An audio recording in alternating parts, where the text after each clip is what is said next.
car il vaut mieux souffrir si telle est la volonté de Dieu en faisant le bien qu'en faisant le mal.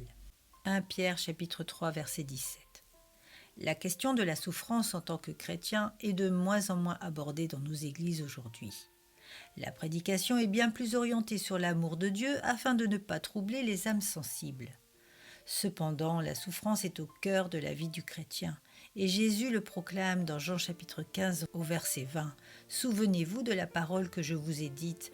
Le serviteur n'est pas plus grand que son maître. S'ils m'ont persécuté, ils vous persécuteront aussi. S'ils ont gardé ma parole, ils garderont aussi la vôtre. » Et dans Marc au chapitre 13, versets 12 à 13, « Le frère livrera son frère à la mort et le père son enfant.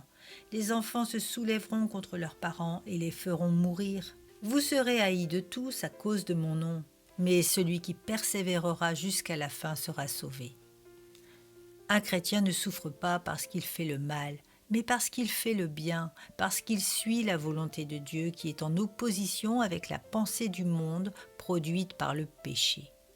Souffrir parce que l'on a fait mal est une chose, mais en faisant le bien, c'en est une autre.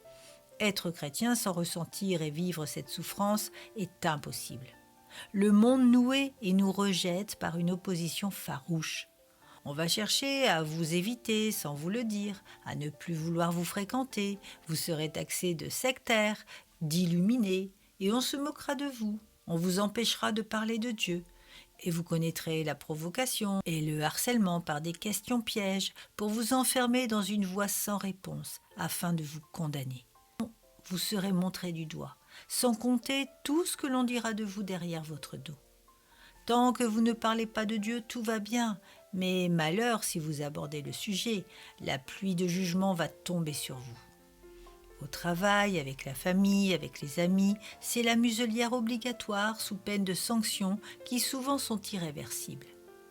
Frères et sœurs, la vie de l'esprit est en totale contradiction avec les raisonnements pécheurs du monde. Cependant, dans sa grande bonté, Dieu nous équipe, il nous prépare et nous offre la garantie que si la souffrance existe bien pour ses enfants, le bonheur est aussi au rendez-vous.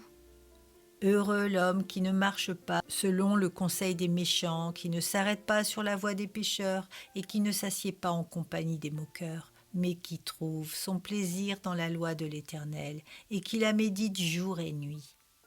Il est comme un arbre planté près d'un courant d'eau qui donne son fruit en sa saison et dont le feuillage ne se flétrit point. Tout ce qu'il fait lui réussit. Psaume chapitre 1, versets 1 à 3.